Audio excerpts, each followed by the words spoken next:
You ready, Greg? Let's go, Jay. You're listening to The Success Paradigm with your hosts, Jay Atkins and Greg Gray.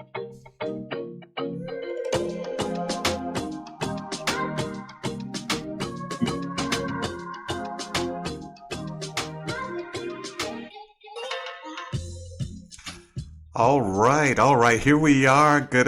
Welcome to the day. We got the guy today, Jay. We've got the guy today, Sina Azari. So I'm going to do our official introduction and bring you in here. I don't know if this is how your family writes your introduction, Sina. That's who writes mine typically, but here we go. It's very impressive. So Sina Azari is a millennial financial strategist and real estate broker recognized for redefining and modernizing the way clients harness cultural intelligence, develop brand strategy, plan for attention, and equip the complexities of digital media. Since 2003, his passion and focus has been on building teams through recruitment and development into leadership focused on creating systems that successfully transfer and replicate this process, quantifying growth. His leadership style cultivates people from different disciplines to achieve desired outcomes. His experience yields the talent to inspire strategic partnerships through influence and collaboration. Azari is also the host. It says Azari. I should say Sina now. We're friends. Sina is also the host, executive producer of the All Mindset podcast, syndicated on every major outlet, including iTunes, iHeart, and Soundcloud. Ladies and gentlemen, welcome Sina Azari, the guy. Welcome. Thank you so much, Greg. Thank you, Jay. It's a pleasure being here. I appreciate the opportunity and spend some time with you fellas today. Thank you. You got it. You're very welcome. And you know, we always let Greg do the official intro because he's better at reading than I am. I'm usually better at giving an off-the-cuff introduction. I met you, Sina, I think it was back in 2018 because it was right after my second daughter was born. I met you at the Miami Dolphins Stadium. There was an event there for insurance agents that I just went on a whim. It was a last minute thing. My wife wasn't very happy that I went like 3 weeks after my daughter was born. I told her it was really important. And I saw you on stage speaking. And I remember coming up to you afterwards and I was impressed. You were really sharp, very articulate. I think you were even a last-minute speaker that got put on the stage. I don't even think you had a lot of time to prepare. If I remember the conversation right, I remember you had got slipped into a spot, and you impressed me. So I followed you for the last 4 years on social media. You know, a lot of people can talk a game, but most people don't walk. And a lot of things that you talked about on stage, you know, I'm a speaker, so I sit back and I'm like, yeah, I wonder if this guy really does it. So I've been watching you for the last 4 years, paying attention to what you're doing. And, you know, when Greg and I were planning this year's guests, I said, we need to get this guy on because he's very consistent. And I think that's what success is all about. So what I'd like to hear from you today, you know, a lot of people see things on social media. A lot of people see it as glory. Most people only share what's good on social media. And you're always talking about mindset like you do on your podcast. But I'd like to kind of go back in time with you and hear a little bit about your story that's gotten you to this mentality that you practice and preach every single day, and why, and where this came from. So take us back in time a little bit and kind of give our listeners, you know, a little history on you and why they should even follow your podcast or why they should follow you on social media and listen to your advice on building teams and building a business and becoming successful. Well, Jay, thank you so much. And if I can just go back as you were sharing that, you know, recollection of how we connected, I want to share with you that coincidentally, if you took, you know, kind of covered our heads and put us next to each other, I might have been wearing identical setup as you were that day. Like, I got a picture shaking your hand. I'm going to send it to you or put it up on my story later today, but I'm shaking your hand and it looks like I'm just shaking my own hand in the mirror, man, because your back is to the photo. So just a handsome, sharp-looking man. And thank you so much, Jay, for bringing me back to 2018 and how we connected. But yes, I do recall that day. And what's exciting for me is that day and that event really prepared everyone who was in attendance for what we're going through today. And it's such a crazy, crazy coincidence or ironic because the event was titled Agent 2021. And 2021 was not only a challenging year for many people, but it was kind of like the pivoting moment of after the pandemic had started, because we started in 2020, right? So by 2021, people have either already pivoted and adapted, or they were kind of like just in the dust and having challenges. So Agent 2021, ironically, the year, the name, it prepared everybody for 2021. And it's great to connect with you now in 2022 and, follow up on that conversation. But you asked me, where does it all begin in my story? And, I'm a big believer, everyone's story is continuing to evolve. But for me, like the aha moment or my mindset or approach was just my upbringing. I learned early in life to convert my adversity into advantage. And that was probably my greatest takeaway from going through adversity. And, almost every success story that we hear about, it's people's adversities that they overcame that gave them either the strength, gave them the vision, gave them the energy, the why, the momentum. And I'm also, amongst the same. It's very rare that you hear success stories of people who either were just handed the opportunities, given the wealth, given the trail, etc. So for me, it was mainly focusing on converting adversity to advantage. And when you just apply that in everything you come across, it's like you're constantly been given the advantage every time you come across a hardship or a challenge. And how many people are that privileged to keep getting advantages? Not many. But many of us are constantly getting adversity.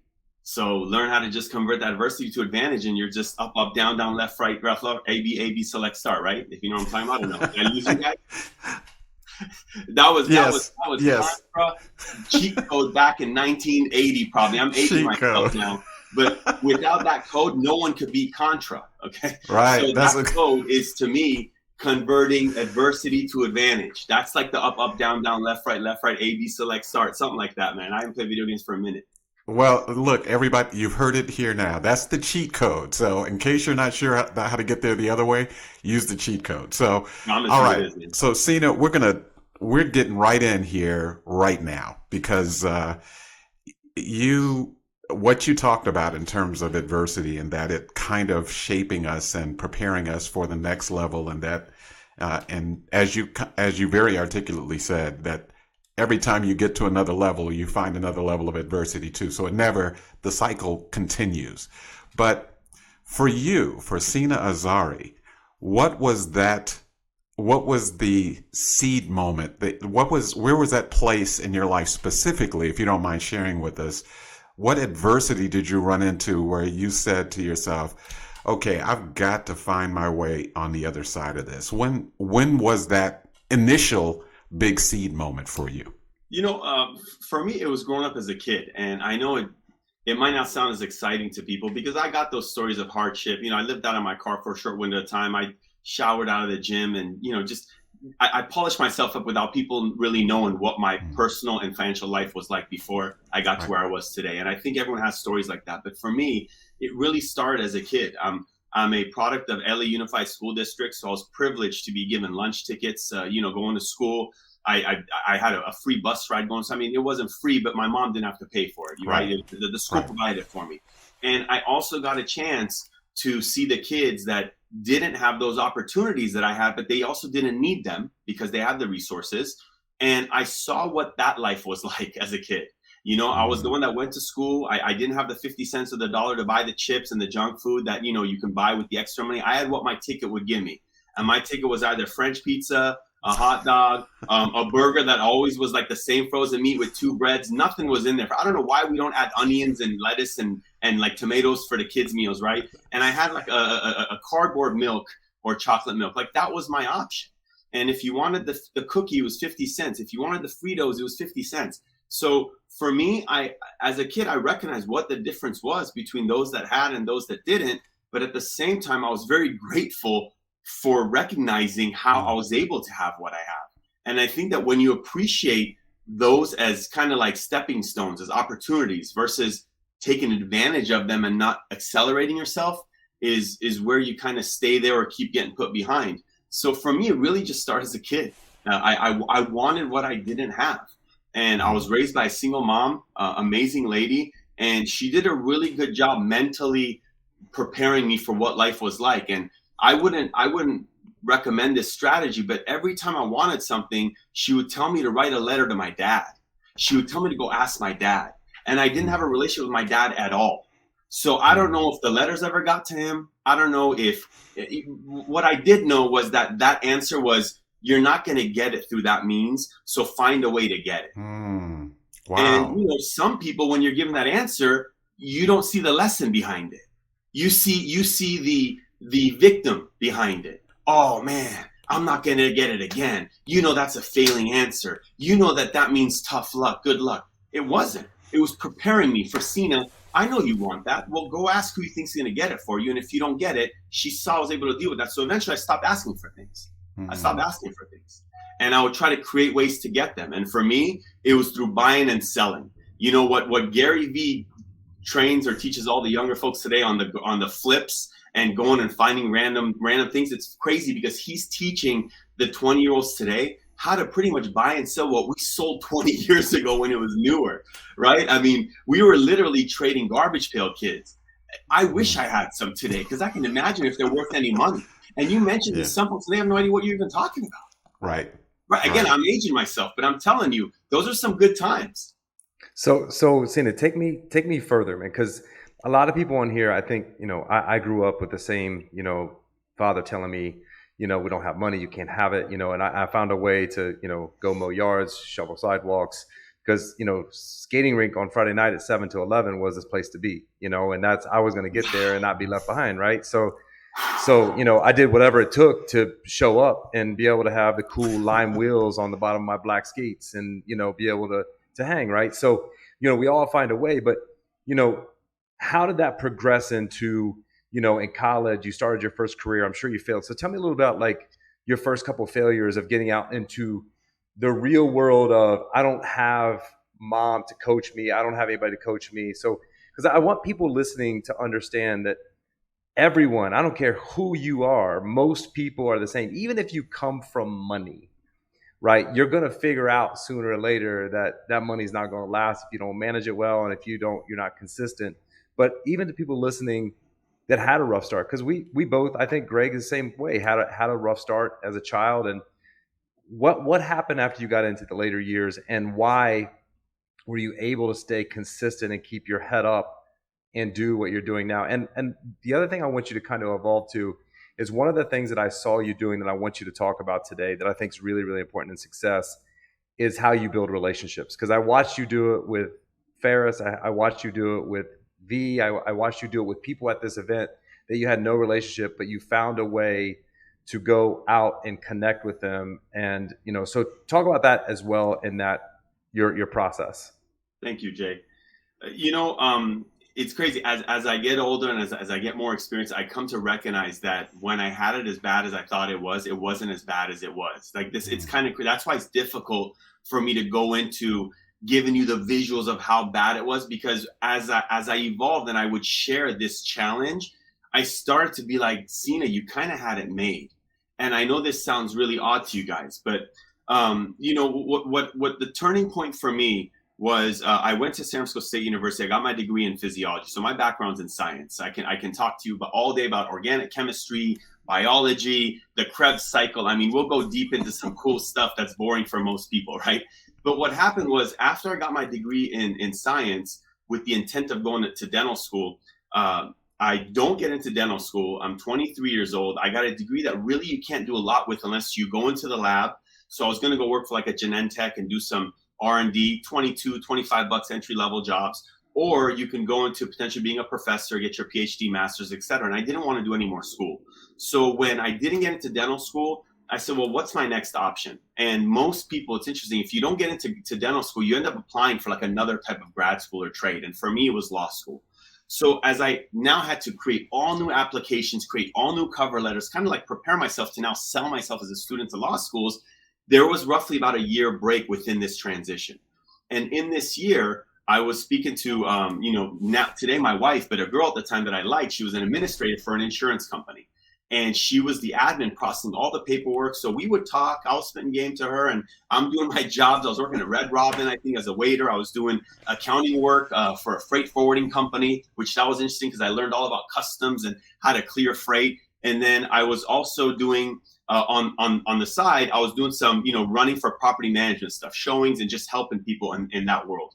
But while I was doing that, I'm talking to this girl, and she's telling me about the commissions and kind of like the return on time for what agents are making. And Jay, I know you know our industry pretty well, so you can relate to this. But if you don't know about the financial services business, you don't really understand the amount of lucrative opportunity that exists if you can tap in with the right place, right platform, etc. But she's telling me all this, and my mind is spinning because I'm working as many jobs as I can to make X amount of dollars. I'm living in the Bay Area. I didn't want to leave after I graduated school. And back then I was spending $1,400 for like a 1-bedroom apartment in a suburb named Belmont, in a small city in the peninsula. And that was a lot of money in 2003 for like a 600-700 square foot apartment. And I'm like, getting by with these jobs. And she convinces me to come in and learn about the insurance practice through her branch in her office. And of course, she was given a recruiting bonus, et cetera. But, she was looking out to say, hey, come and try this. But I learned later about the recruiting stuff. For me, I generally went in the way everyone should look at opportunity and say, well, how is this going to work for me? Let's learn about it. And that's what happened. So when I went in, I was broke, talked to the branch manager, sweet lady, and I actually put it on my Instagram.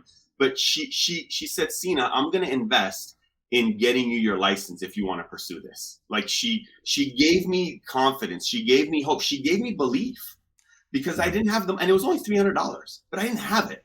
I had it, but I couldn't expend it on getting a license. I needed it. And she made that. And I always, this is 20 years later, almost 19 years later, I still remember this lady. I'm in touch with her all the time. And I even thank her publicly. A few months ago, maybe a few weeks ago, I put a post up and I wanted to remind leaders, invest in your people. Because if this lady never would have made that investment in me, I would have never been in this business.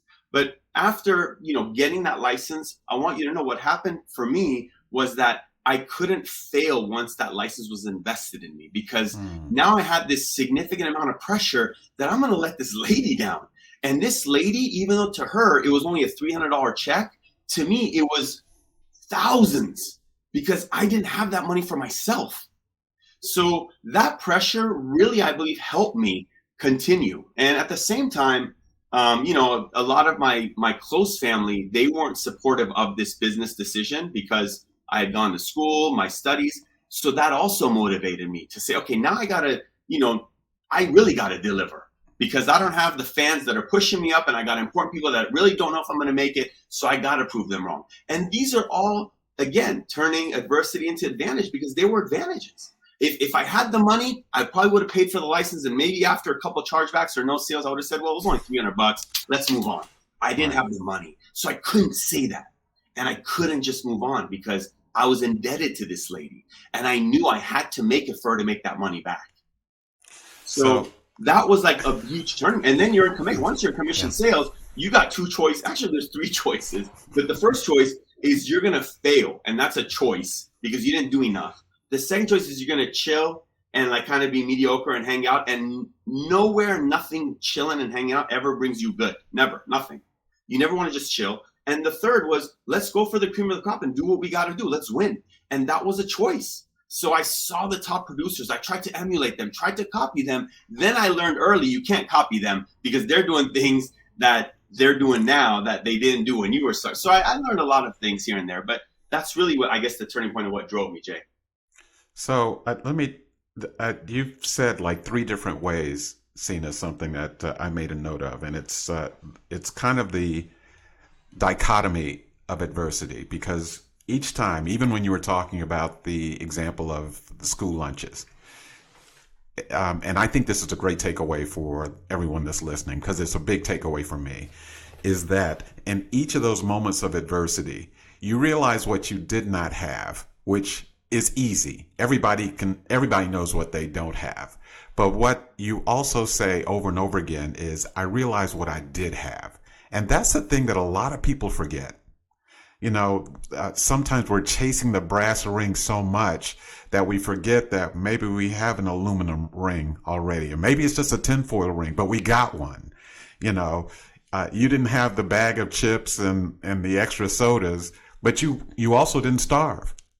So there is there's a piece to what you're saying in that I think that is very informative for everyone, that you're going to have adversity, but it could always be worse than what it is at that moment. And you just have to remember that there's another level. Am I reading that right, kind of, in what you're saying? That last sentence you said, it can always be worse. I always, if any one of my team members or just a friend of mine starts telling me any of their challenges, because we all got challenges. Right.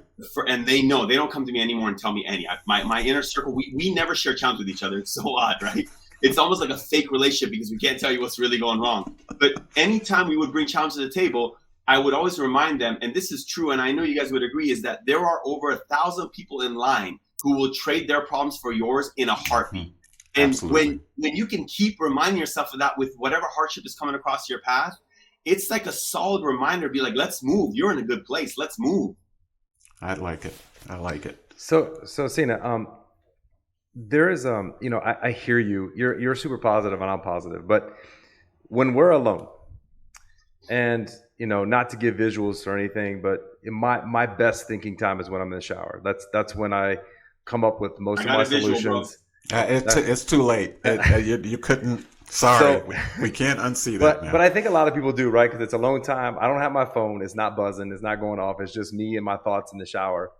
And through the day, as positive as I am, there are some frustrating moments, right? That I wish, why can't I get this right? Why can't this be right? Why is this happening? Like just those moments in our subconscious, not in our conscious, but in our subconscious that kind of run us sometimes. And I know you're super positive, but when I have those moments, I know that it's the process. I know that it's going to get me to the place that I need to be. But sometimes when I'm in that moment, I'm not going to lie, I'm frustrated sometimes, right? And this is just me and my thoughts. I don't share it with anybody. But we all have those moments. When have you had a moment of adversity? And I know you're super positive, but when you're down and you're like, man, why in the world can it not be this way? Like the biggest adversity moment you had in your life, what was that moment? And what did you learn on the other side of that moment to turn it into success?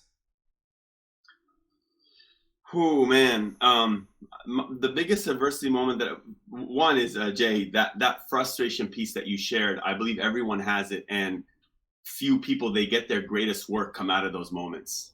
And I think that's definitely, I would identify you as one of those people from all your successes. But the greatest adversity that I had is probably the most recent one, and it's one that I couldn't control. And again, it's small to many people, but it was literally, my dog got hit by a car in front of my house in front of me.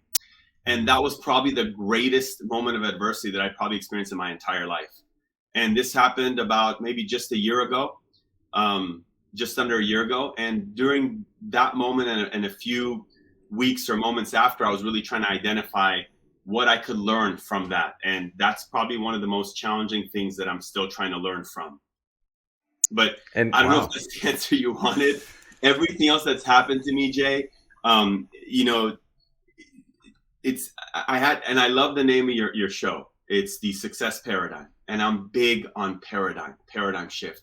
And I'll tell you the reason why it's so difficult for me to, kind of be like, I get those moments where I'm super down and I don't know what to do, because I don't have those moments. And it's not because I'm wired differently. I'm really great at reminding myself of the things that I need to remember. Okay. Because people can remind themselves of the things they don't need to remember, which is going to keep them where they were or however they want to feel. But I'll tell you one thing that I'm used to doing or I've identified is what you mentioned is, you're here and you're trying to get to there. You mentioned that in the example of frustration of like, what do you do when you're going through those moments? And I used to go through those moments, and then I learned, instead of me focusing on I'm here and, what am I going to do to get to there? I changed my mindset and I said, you know what, I'm here. Who do I have to become to get to there? So now I try to work on ways to impact myself versus trying to focus on like the destination or the result. I'm just focusing on myself, and I just keep chiseling at myself. And I make a lot of mistakes, but through those mistakes, I try to find the wins in them, because I also feel every mistake that I've had has propelled me towards a better place as well. Life is 50% decision or choice, 50% of circumstances per se. Well, you still got to make the right choices in those unfortunate circumstances. So I'm going to give you an example for me, right? I'm going to share this with listeners, and I'm going to get raw for a minute. So back in 2019, I've been with a certain company for 20 years, and bled the company's color, did everything in my power to have a great relationship with this company. And an individual put me in a situation to where I had an investigation started on me. And when I was in this moment, I just remember asking myself, how could someone like me that has the utmost integrity, how could this be happening to me? The whole moment, right? Because I'm just like, the way that I run the business, I mean, why would I be under scrutiny for something that I had nothing to do with? The end case being nothing was found, right? I mean, it made me look even stronger in the end. But what I found out through that whole process was, God, the universe, whatever you believe in, was telling me that I was playing too small. But in that moment, when you've built your life on something that seems so important to you, you're in the moment, and your livelihood's at stake. You're not sure what's going to happen because you don't have the control. And then in the end, in 2020, I realized I'm playing too small, and I shouldn't be playing in this arena anymore. And that was the reason that this happened, was just another thing to show me that. So that's why I'm saying, like, and in the moment, like, it's like the dog thing, right? I didn't have control over it because someone else made a mistake and lied to me and didn't make me aware of it. But, I never play victim, right? I should have had tighter reins on people that were making those mistakes in my business, right? So obviously I learned that from it, but I also learned, that I am playing too small. So that's the kind of example that I want to share with you, or, because again, I know you're super, super positive, but a lot of times people don't know how to process like you do. And that's why I had you on here, because you're positive, but a lot of people just do not know how to process, those situations that come in their life. Jay, I'm listening, and I've been in similar predicaments, and I understand our business and how not only how sensitive it is, but kind of like the minutia of what needs to happen when those allegations or discussions come to the table.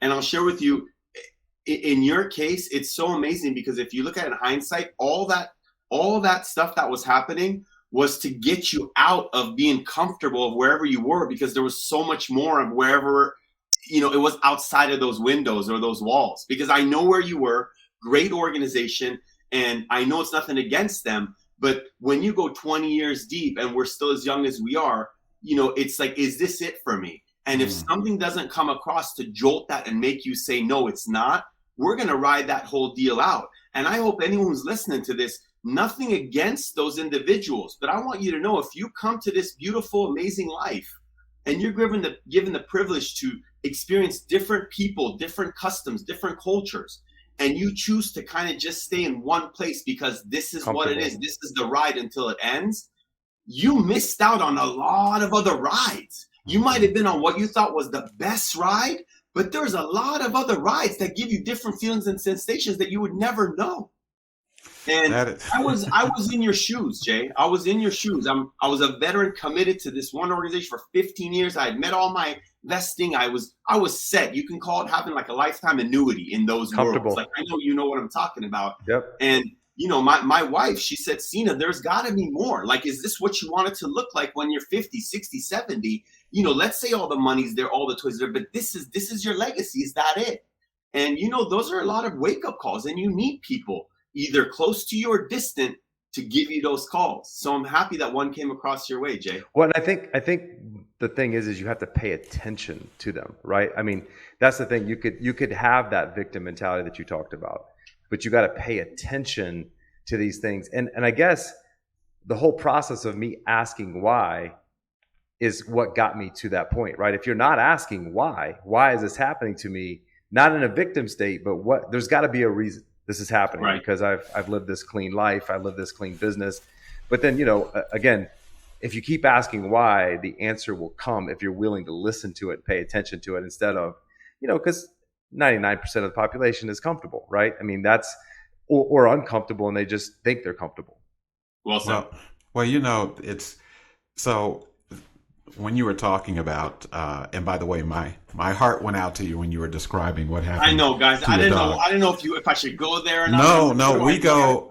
First of all, hard for you. That was hard. Sina, we go everywhere. Okay, so and that's real. But I think there's some parallels to that too, because you started by saying something that I had no control over. And I think that's where a lot of people feel most powerless. I mean, we're in the second and 2.5 years into a pandemic like no one has seen in a century. And so all of the small business owners, all restaurant owners and all these, people that had bars and everything, that in their mind, if you took away a couple of details of what Jay said, they probably said exactly the same thing. I did everything I was supposed to do, and then this happens, and so this is my raw, and a lot of my raw comes from my parents too. It's one thing to ask why, it's another thing to ask why me. And when you ask why me, then you might be in the wrong space. And I'll tell you, my mom had a great response to that. When I said, or my brother or sister said, why me? Her response was, why not you? Like, who are you that stuff can't happen to you? Right. So why? And Jay was talking about paying attention. He and I have never talked about this before. I know what he's talking about as well. And I know what it did to him, emotionally as well. But it makes you wonder if any of us go back to before the big knock on the door happened, because that was a big knock on the door. I bet if we took an honest look a couple of months or a couple of years even before the big knock, there were taps. There were little taps on the door. And we were like, did I hear something? I didn't hear anything. But the taps became knocks, became banging, became someone kicking the door in. And, I'm a big fan of understanding that, especially when we meet this kind of adversity, we meet these moments, that all the other moments that we've had before have really prepared us for that moment, and we forget that we've already got the tools that we need. So rather than being in why me, why not me? What can I do to reshape, to your point, Sina, reshape who I am in this moment? Because this is a moment of evolution. It's not just a moment of problems. It's a moment of evolution. So thank you for your candor. I could tell when you said that you hesitated a little bit. But that's where I think people can understand it better when you're that real and that raw. So thank you for that. And you got one heck of a radio voice, man. that voice right there. I was like, when you gave my introduction, I'm like, man, this guy's serenading you right here.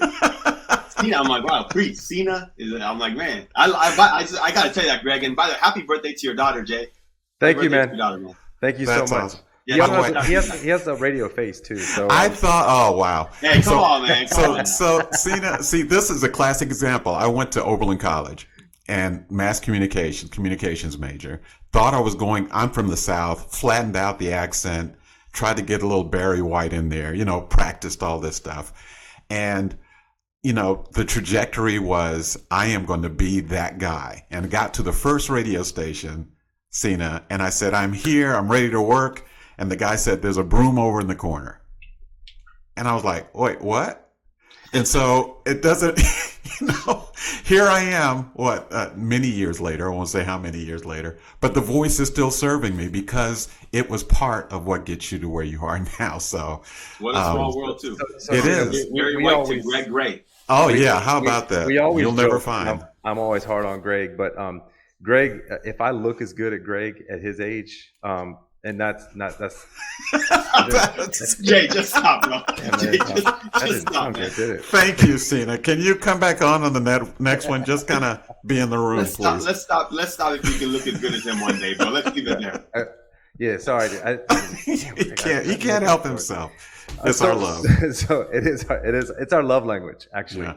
I know you guys got good synergy, man. I love it. Great show, man. I love it. So tell me. I usually ask one, but but I know you have more than one, and I want to hear. This is a selfish question. I want to know what habits that you do every single day to keep the mentality that you have, because again, it's this voice in our head that we're constantly talking about, right? And I have habits that kind of overcome that voice when I wake up in the morning and that elephant sitting on my chest, and I know I got a busy day and there's anxiety running through my body, and I have the habits that get me through my day. What are those for you that you do every day religiously, that if I ask your wife, she could answer the question for you? Oh boy, wow, wow, that's deep. I have subconscious habits, I'd like to say, and the reason why is because my life isn't as routine as one would expect it to be, and the reason why it's not as routine is because I'm involved in a lot of different businesses in the same realm, real estate, insurance, same realm, leadership, coaching, all the same realm, but it involves a lot of fluidity, flexibility, so it makes it difficult to have a routine. But I'll tell you some consistencies is mindset is a big deal to me, and I do know how to compartmentalize what I want to retain, and I eliminate or delete what I don't. And I think that's something that a lot of people don't do or don't understand the importance of it. And I picked some of this up. Give me an example. An example is, let's just say my top producer resigns tomorrow and takes his downline or a whole bunch of clients with him. Okay. Right when I'm given that information, I've acknowledged it and it's over. It literally like that. We don't have a meeting about it tomorrow. We don't follow up with the top producer and say, hey, what happened? Come back. We don't, go to the next meeting and say, hey guys, I'm in the hole because this happened to me. No. And the reason why is because I train my team this all the time. Operate every single day as if, one, your top producer is going to quit on you tomorrow, and two, as if you have not found your top producer yet and they're out there. So with this mind play that I'm telling myself, recruiting is never a challenge because I'm already in the game to where there is no unknowns, there is no surprises. Then, on the production side, if you're a producer, if it's not about recruiting, prospecting is the game. So if you're in any hole, your prospecting is where it screwed you up, or you got comfortable after you got X amount of deals or sales, so you start to coast and you didn't go back to the basic prospecting. So these are a lot of the mind games that I play with myself to where, there is an example of deletion, that top producer leaving. A lot of people, they will retain, and it's normal for us to do that. They'll retain whatever kind of hit them the worst or challenging news, but they know they can't do anything about it. You can't retain that. You can't retain that. My example of losing my dog is the biggest adversity. There was a huge emotional connection to that. But the emotional connection to your business, there shouldn't be any. And I know that's difficult, but there is zero room for emotions in business, and there's zero room for decisions based on emotion in business. Now, it doesn't mean to say we shouldn't be friends. It's not to say that we don't respect one another, because I have a lot of respect for you guys. But Jay, we never worked together. But at the same time, I want you to win. If you did something that's a greater competition that's going to affect me, I still want you to win. I'm not looking at any of those things to retain of ways that it's going to impact me in a negative way. So that's what I mean by delete. I can't retain any of that. So being that you gave that great explanation, I love that. Probably one of our biggest takeaways on here. So you compartmentalize what you need, and you delete, or what was your exact? Because I want the listeners to hear it again. I delete anything that is not important for me to bring back up, think about, like for example, usually if something happens to us that is negative, but it's not the first time that it's happened to us, we should already know how to prevent that again if it's the same thing. There is the example. So to retain that negative piece is only going to bring that back to the table, because you're retaining that. So you're leaving room for that to be in the mix. I don't leave any room for that. It's really, so my wife always says, Sina, you have a really bad memory. And she might be right, but I always try to say, no, I remember what I feel is very important.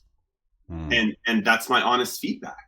So yes, do I forget shit or things? I do, but the truth is it probably wasn't important to me. Right. Well, and that's the thing, right? That's what I tell my wife sometimes, when she's upset, or even if we argue, I always ask her this very simple question. Are you going to remember this 3 months from now? wow, you're good. 3 months. We got 3 minutes. We got 5 minutes. We got 5 Right. minutes. No, I no, like your style, dude. right. No, I'm not saying, dude, you have Alzheimer's apparently, but which I wish I had sometimes. But that's really good advice, because I would tell you, like, we get caught up and then it spirals, right? It starts to And it spirals spiral, bad. and then not, especially if you're a head of an organization, Mhm. that negative energy. And I just think it's great advice to give your team to say, you know, because this is the thing. When you have employees and someone leaves, I always feel compelled to do damage control, because who else is going to be affected and who has been poisoned by this person, right? Right. But taking that approach that you're taking really insulates your team, because no one really is, you know, expendable, right? Everyone's expendable. Like, if you go, cool, I'm going to be great. You're not going to do what I'm going to do anyway. So I really love that mentality. Well, One more. I want to kind of just comment on that. I don't say it the way like I don't care. Like, it's not that way, because I do genuinely care. But in reality, if you're gonna leave, hopefully you let me know so I can help you go to a better place if I have the ability to position you. If not, you're gonna go. Then you're gonna go anyway. But yeah, it won't be a way of like, you know, I don't want to. Yeah, but you know, most no. I mean, everyone matters.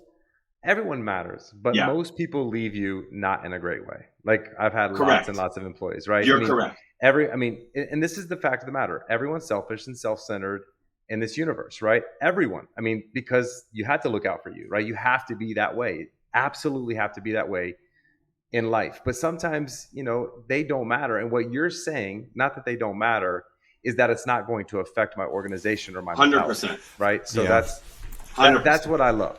Well, and you know, it is also a little bit of a victim mentality to do otherwise. I mean, when you were describing that, Sina, you know, and Jay, what he just said is probably that reaction that most business owners have, is they go into a defensive mode. So, you know, now I'm going to start looking at everybody's desks to see whether, you know, are they, you know, is this next person going to take all my clients with them too? And what ends up happening is we infuse the environment with that. So our team starts saying, like, oh, I mean, the team may be happy that person is gone, but your reaction to it may completely change how they see not only where they're working, but how they see you. Well, it's like, this dude is really vindictive. Or they might panic too. Well, they may see Sina as vindictive. You know, why does he keep bringing up, you know, that guy left 4 months ago and he's still talking about using,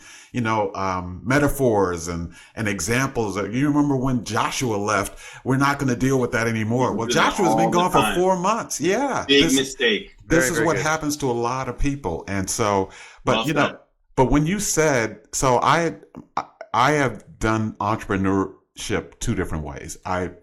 For most of it, I have been the lone wolf. My wife is a COO, you know, for this speaking and training firm. And then for about 3 years, roughly about 3 years, I made the decision, because it was my decision, to do this thing with a group of employees. Now, I hadn't done that in probably 25 years. And I tell people all the time, even in my classes, that's going to be the hard part. Is, you know, you can pay people to figure out the lease and contracts and all, but the you know, the wild card is always going to be the people. And when you said, because when the first person left me, and I hadn't done this in 25 years, it hurt my feelings. Honestly, I was like, dude. Oh, he called me. I did. I called Jay. Was like, this guy just left. What the hell? You know, I gave him this. I gave him, and all of a sudden, I was like, wait till next week, Greg. Yeah, I know. And then, you know, maybe was it 12, 14 months later, Jay, I had gone through maybe 8 or 9 different people, because when you have a very high standard, people they don't stay. That's if right. They can, man. But I was like, you know, and I'd heard people talk about the revolving door and all this other kind of stuff, but it honestly hurt my feelings when someone left. But what you said is, you know, and Jay actually said it to me then too. I don't know that I could hear it at the point because it was so new, but how much energy, mental energy I lost just kind of being in this little vortex of Oh my God, now I've got to replace them. Well, I should have, what Jay told me was you should be replacing them all the time with the way you're looking at this. But I saw it as something being taken from me. And if you do that, that impacts your ability to be able to grow. So I'm glad you said that Greg, because I tried it's to help real. him, Greg. We just needed to interview like a year ago, Cena, and then Well, yeah, it would have been yeah, it good would because you have broke helped. through. I would The appreciate way I it. was doing it, couldn't break through. I So could, I could not hear him. I could not hear him. I called him just to cry, Cena, You just to know, cry. I've left couple different organizations, and the first one that I was committed to for over 15 years, I spoke to the vice president of the company, and I let him know my decision. And you know, he said, Cena, where are you gonna like get leads? Where are you gonna get agents? Where are you gonna get an office? And he just asked me questions that at that moment I said to myself, man, that's crazy that any company or person feels that they provider that have that much power over an individual that they can't go and do what they Absolutely. were doing anywhere. And we live in an era today to where almost anyone can, through strategy, tactics, not even with a lot of money, can recreate or create whatever it is they want to do. That's the world we live in today. And the second place that I left, unfortunately, when I left them, we left on great terms, but they were so threatened by my exit, they sent me a cease and desist letter and said, refrain from ever. This is what's interesting about this, because I've never shared this, but I want you guys to know. Okay. They said, don't ever use our name, don't associate with our agents, don't, you know, all these don'ts, which I respectfully called the owner and said, come on, man, like we spent this and this is how you want to treat me. He said, well, Cena, this is business. I said, you got it. So I respected that letter. But what's really sad is that I got probably 20 to 30 people from that organization that have reached out to me through LinkedIn and said, Cena, we know you're no longer here. Would you kindly write me a recommendation on my LinkedIn? And my answer to all of them is no, because I cannot refer how I worked with you at this company due to this request. So here's a reverse way that it now affects the employer or the upline, because you know, I've had people leave me and I want them to leave on great terms. And if they're unhappy, I want to make sure it's not me that made them unhappy. It was their own choice. So when I left or leave a place, I would expect the same, but you're not always treated that way. So here's an example that it really worked against my previous team, unfortunately. yeah, So maybe they'll listen to this and be like, damn, man, that's why. and that's what you bring to your organization, right? Is all of those. Like I'm the same way. You know, I remember 15 years ago, you know, I had a mentor and someone left and like he wanted to go to the Department of Labor and said I owed him $300 and he said this to me. He said, you know, like, don't you just want to end every relationship on a good term? Like, wouldn't you rather just people always leave and just say, you know, good things about you? And that's where I'm at. You know, no matter what, I just want people to leave on, and I want them to be successful, right? And if I can be a part of that, like when they walk out the door, like I honestly want to help them in the future. Like even though you're not working for me, like I want to help people, and I know you're like that too. And you know, when I said earlier that you know people are not replaceable, we all are replaceable. Right? We are. That's just the fact of the matter. And I'm replaceable. My employees are replaceable. But if you're not going to do what it takes in an organization, then either you have to decide to leave. But the information you just gave helped me a lot. I'm going to tell you that right now because I'm going to tell you, I've been in turmoil over people leaving because I do take it personal because I pour so much into my people. I love my people. They're like family. You know, like we're spending a lot of time together every single day, 8-10 hours in an office, like more than family. So. I'm going to ask you one more question. I like to end with this question, and that is, you know, I know you want to impact this world in a big way. That's why you're on social media. That's why you do what you do.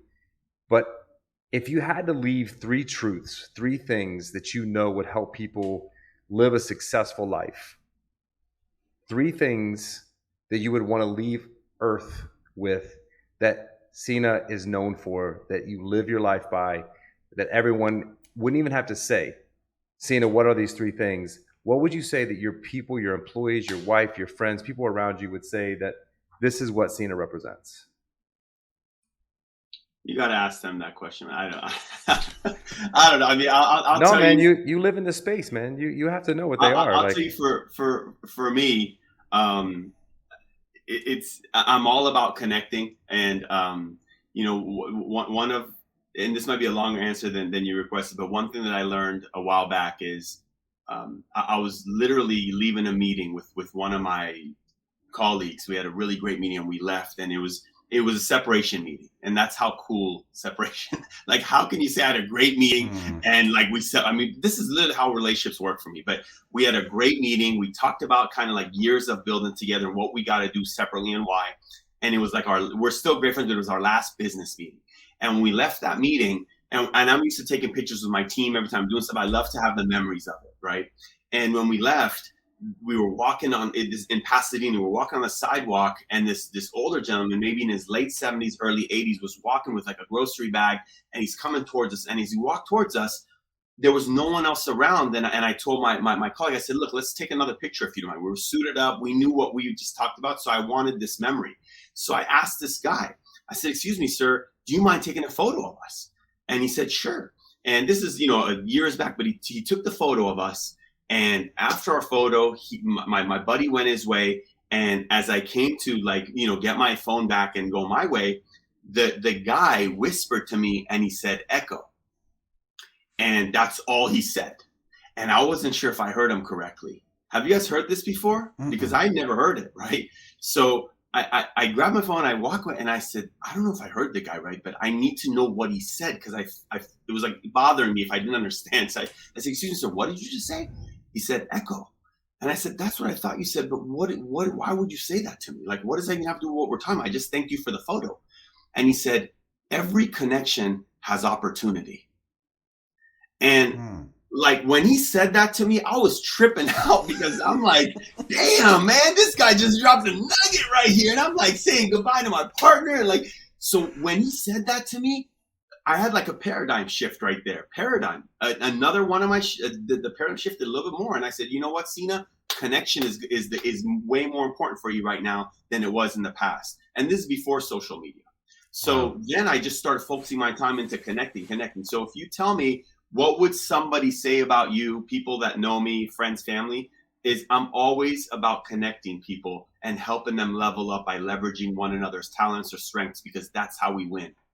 And not many people did that for me, but some people did. And those that did, it made the biggest difference in my life. And, some of the people that have given me the opportunity, like Gary Vaynerchuk, like, Tom Ferry, these very important people, Grant Cardone, these guys they've put a lot of work in to build their brand, to build their businesses, to build their successes. So when they're willing to reach out and help somebody, and they've helped me, I know that it's a way that it's been paid back or paid forward from what I've done for others. And I want to keep doing that. And I know you guys are doing the same, by even inviting me to be a guest on your show. I'm grateful for that, to be on the success paradigm with two experts, professionals like you guys. I appreciate it. Who knows how this is going to echo for me. And for us. And for you guys. Absolutely. And then two more, man. I'm running out of Sina-isms, brother. Yeah, you got two more that you're known for. I'm kidding, Jay. Let's go. Two more things. Just simple truth. Jay Atkins, man. I was like, Jay's got a podcast. We won't be on Jay's podcast. Damn, let's do this. Two more truths. I'm gonna take them out of you. Open mic. Yes, sir. What's that? I said with Greg open mic. Yes. Yeah, I'm with you. Yes. He's pressing you, Sina, for two more. So we got one out of three. Yeah. No. Two more truths. Two more that you're known for, that you want to leave this earth with. That I have an abundant mindset. I mean, everything to me is going well. And the last piece is that I'll tell you, I'm gonna run as close as I can to fear. People who know me, like, if someone wants to challenge me that it can't be done, it's scary, don't do it, it's dangerous, I want to try it. I want to do it. I want to do it. I don't think we've ever heard anything like that one before. I'm going to run as close as I can to fear. Oh, man. I'll tell you, and I got to give credit to my friend, Rudy Sanchez. He's a great businessman, entrepreneur. One thing that he told me a long time ago, and I just got to share this last piece with you because it's that powerful, but we were going to start a business that we ended up starting, and we did well. We ended up selling it. But before we started the business, I asked him, as a friend, I said, what are your thoughts? Should we go this direction? It's going to be X amount of spend, investment, the plan, the risks. And he said, and it was fear. It was fear talking. It was me. I was scared, telling him all the fears of why should we do it. And he said, Sina, do you know anybody? and I don't want to offend anyone who's listening to this. So if you know someone that I'm going to share with you, this is not for you, but everyone else, for most of us, at least in the United States, he said, Sina, do you know anybody who's ever starved to death? This is what he asked me. And I said, yeah, bro, it happens all the time. He said, no, Sina, do you know somebody, your friend, a family, your neighbor, a churchgoer, someone you know? And I said, no, because honestly, I don't. I don't know if you know somebody, Jay. I don't know if you know somebody, Greg, but I personally don't. So I'm publicly sharing with everybody. I don't know anybody.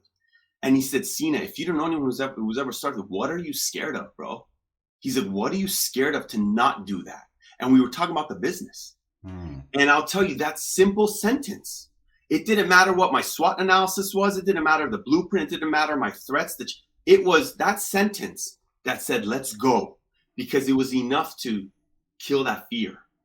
So I've learned, run towards that fear. Yeah, they'll always. That decision, it changed. It was a financial change of my life, Jay, because we ended up creating a business that we sold, got acquired, and now I'm helping that organization now go to the next level. But that confidence helped change the trajectory of our financial welfare. It sounds like, Sina, he told you, hey, dude, there'll always be some pizza and a carton of milk. He pretty much, but he said it in such a powerful way because I've never been asked that question. Yeah, that's deep. That is and deep. He's right. I don't know anybody. So I'm like, what am I scared of? Now, that's why I don't want to offend anybody, because there are people who don't have food. I mean, let's be honest. Yeah, all over the world. But you're right. I don't know anybody. Well, listen, man, I truly appreciate your time, man. And it was a pleasure, as I knew it would be. It's good to connect. We need to stay connected more often, man. It's funny seeing it. A lot of your story, it's crazy. We have a lot of parallels, bro. I know. I was thinking that. I mean, as you were telling, even the insurance piece of it and how you got started, and someone got me in the business, paid for my license, invested in me, believed in me more than I believed in me. Like all that. I mean, literally, it's the same dude. And we do look a little alike. I mean, we got pictures. Hey, I think that's a compliment, Jay. I've seen your followers, man. You got a huge fan base, bro. I remember, seeing the picture, and I was like, "Is that me?" Or, I had to look at it twice. So these are the ingredients for Sina's success. Really, really good ones. Sina, convert adversity into advantage. That was a great way to start the podcast off.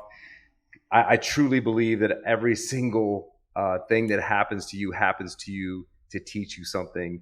And I think, with what you ended with is a great way to start and end, because I think fear of failing is really what people are scared of, and failure is just a lesson, and it's going to teach you how to do it next time better. So find a way to get what you want. Don't be a victim. Invest in your people. And a lot of times on here, we don't just talk about just work and business. I think you also have to invest in your family. You have to invest in your friends. But you're talking about investing in your people at work, but I think you got to invest in everybody. And then you have three choices. You can fail, you can chill, or you can crush it and win. And I love it, man. most people fail and chill, and a lot of people chill, especially when they're failing. We all have challenges. Find the wins in mistakes. Comfort, and some of the stuff I paraphrase, comfort is crippling. And then compartmentalize what I need to and delete what's not important.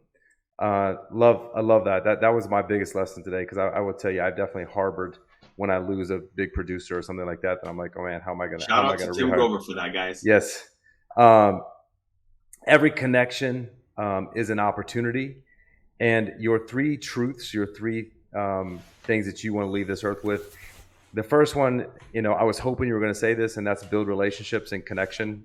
That's you have this superpower that makes people want to connect with you, and that's what made me come up to you. I mean, I met probably 3 people at that event because I'm not compelled to go up and meet people because of energy typically. And you had a great energy. Thank you, you have an abundance mindset, meaning that you can overcome and you can get anything in your life. And then your last one, I think most people need to listen to this. If you hear anything on this, is run close to fear. Because I think it's a way to live life, and that's how you're going to become a 1%er versus a 99%er. So I really, really appreciate your time, Sina. I know you're busy. I know you got several businesses, but thanks for gracing our show with your presence, and we appreciate your time. And Greg, I don't know if you have anything that you want to close Echo, with. echo, echo, Echo, man. Echo, fellas. echo. Echo. All right. Thank you so Greg, much, great. Sina. Thank We you. appreciate you, buddy. That's Thank you, awesome. gentlemen. All right.